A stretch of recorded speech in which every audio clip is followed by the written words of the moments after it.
yang responsif terhadap perkembangan teknologi. Kami apresiasi juga kerjasama yang sudah dilakukan dalam upaya menciptakan ekosistem keuangan digital yang aman, stabil, terpercaya bagi seluruh masyarakat Indonesia. Di antaranya pemblokiran 10.000 Pak ya terakhirnya, 10.000 rekening bank yang terafiliasi dengan judi online. Kami ingin mengingatkan, dengan perkuatan kerjasama seperti ini, semua rekening dapat dipantau. Ketua OJK tadi sudah menyatakan kalau memang jelas ini sudah aktivitas keuangan ilegal, maka itu kemudian akan langsung diblok.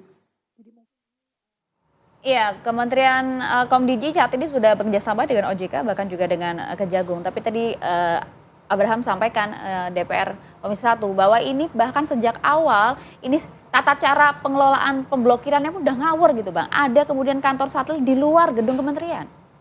Ya jadi ini juga saya terus terangnya ya adanya kantor di luar Kominfo ini aja kita terkejut kok bisa gitu kan. Karena itu seharusnya tidak ada yang kayak gitu harus dilakukan di dalam kementerian. Nah ini ada luar ini kan juga suatu boleh dikatakan suatu hal yang boleh dikatakan suatu pelanggaran serius ya, bahkan sudah ada penyalahgunaan sarana prasarana milik negara ya, yang kalau dulu zaman dulu ada subversi dianggap itu subversi pengkhianatan ya, tapi ya itu masih dianggap sebagai suatu tindak pidana biasa. Tapi ini saya lihat udah luar biasa. Ada yang kantor di luar, terus jual beli data segala macam. Ini kan masalah yang seharusnya terdeteksi lebih awal, tapi tidak terdeteksi selama ini. Ya. Nah, dulu jadi kan artinya sangat rapi kan kerjaan. kerjaan. Dulu alasannya karena WFH pandemi, kemudian Gak ada alasan. mereka bekerja di rumah dikasih akses gitu. Saya rasa itu bukan alasan. Ya, Bang? Ya kalau misalnya sistemnya seperti WFH di kantor saya juga kita masih bisa lihat karyawan ngapain kok. Masa di Kominfo nggak ada kayak gitu ya? Dan harusnya sebenarnya Kominfo nggak boleh ya untuk bekerja di luar kantor. Ya nggak bisa, itu kan sarana prasarana negara. Ya harusnya ada di situ ya. Kalau emang di luar itu ya seharusnya ada suatu mekanisme di mana mereka bisa mengawasi. Kalau ada anomali ya, ada data yang keluar dari Kominfo kemana itu kan harus ada mekanisme pengawasannya. Nah selama itu bagaimana? Yeah. Nah yang saya melihat ini masalah rutinitas ini adalah suatu kelemahan di Kominfo yang dibiarkan, tidak ada evaluasi ya. Kelemahan inilah yang sekarang dipelajari oleh mereka pelaku-pelaku ini untuk ditembus. Makanya buktinya ada orang-orang pegawai Komdigi yang terlibat. Nah ini ya salah satu kelemahan yang mereka berhasil memanfaatkan dan mengeksploitir. Nah itu dia, kelemahan-kelemahan yang kemudian dimanfaatkan, dipelajari. Bahkan saat ini kalau kita lihat situs-situs judi online ini tidak hanya bermain di ranah website dan juga media sosial, tapi bahkan ke ranah privat, betul Bang? Hingga ke misalnya WhatsApp dan lain-lain. Saya berapa hari ini aja terus terangnya mikir juga nih, kita lagi gencar-gencarnya ini berantas judi online, pemerintah nutup situs segala macam, muncul di WhatsApp, di Telegram, ya, di DM kita. Dengan link-link, dan saya lihat yang ngirim itu pakai nomor-nomor luar negeri tapi bahasanya bahasa Indonesia. Nah ini gimana nih, artinya satu ditutup, mereka punya alternatif jalan lain. Karena memang ada juga sebagian orang Indonesia yang mungkin ditipu gitu ya, dia direkrut untuk bekerja di sana yang mereka juga tidak tahu itu judi online. Itu ada beberapa orang kemungkinan itu selalu ada ya, tapi masalahnya saya meyakini ya mereka sudah siap dengan berbagai alternatif. Kalau satu diblokir ya, alternatif berikutnya dia akan gerakin ya, mungkin sampai 3 atau 4 lapis. Tapi kan justru lebih sulit lagi dikontrol kalau ranahnya privat, Bang.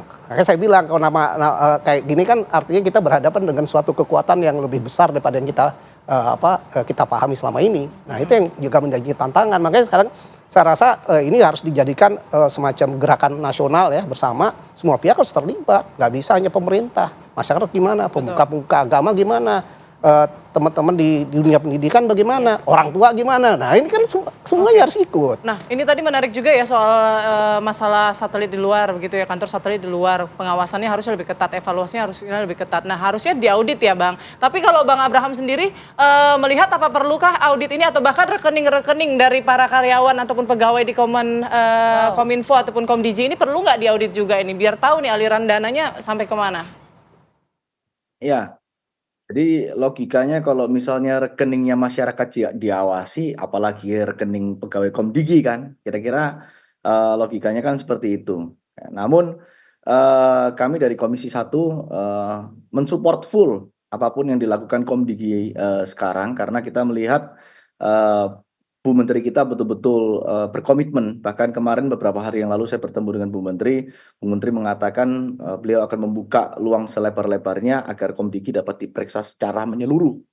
Siapa-siapa saja yang terlibat dalam penyelewengan wewenang ini.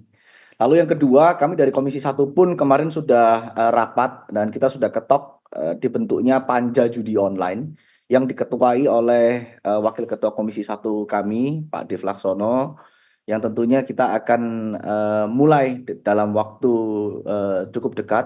Dari situ kita akan membuka khususnya terkait dengan judi online ini di Kominfo yang lama dan Komdigi. Ya.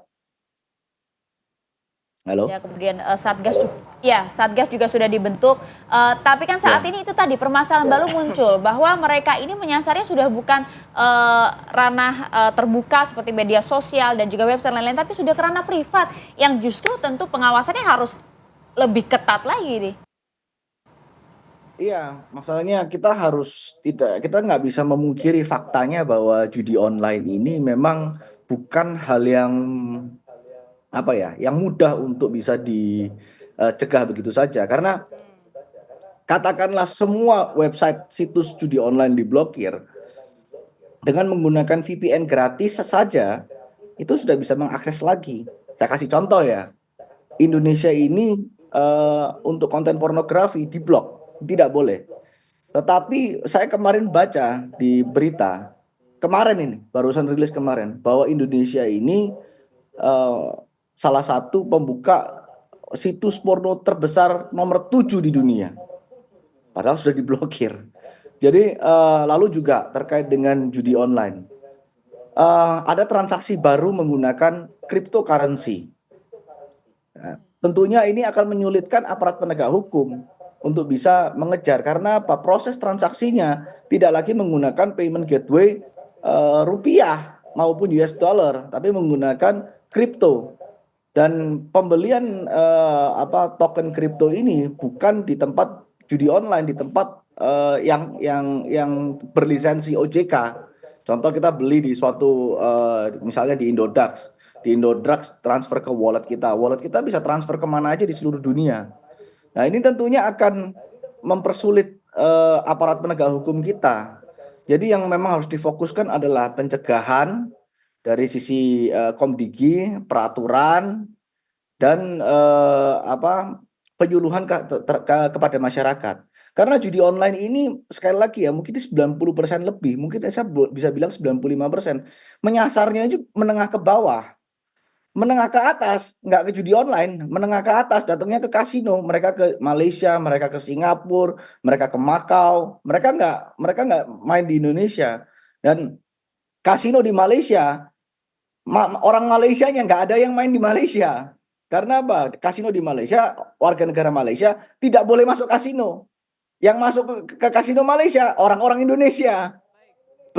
Sama dengan Singapura. Kita di Singapura, mau masuk ke kasino orang Singapura itu sekali masuk 3 juta rupiah sampai 5 juta rupiah. Orang Singapura nggak mau masuk. Yang masuk ke kasino Singapura siapa? Orang Indonesia. Jadi sekali lagi ini perlu menjadi harus ada research terkait dengan hal ini, harus ada penelitian terkait dengan hal ini. Pemain terbesar di Asia Tenggara untuk kasino di Malaysia dan di Singapura itu orang Indonesia. Nah, jadi mungkin perlu penyuluhan yang lebih dalam lah dari pemerintah, Bang dari Abraham organisasi. untuk memberantas judi online ini, dan yang bisa kita lakukan tadi disampaikan Bang Abraham adalah pencegahan begitu ya, masyarakat juga harus diberikan sosialisasi. Nah, tapi ini jadi kesempatan kita juga mungkin di segmen selanjutnya ya Bang Ardi, mungkin bisa dijelaskan juga nih modus-modus judi online itu seperti apa sih? Karena kalau data dari Satgas Pemberantasan Judi Online itu usia di bawah 10 tahun pun ada 80.000 orang sudah ikut terlibat judi online. Nanti kita bahas usai jeda berikut. Tetap bersama kami di Apa Kabar Indonesia Pagi.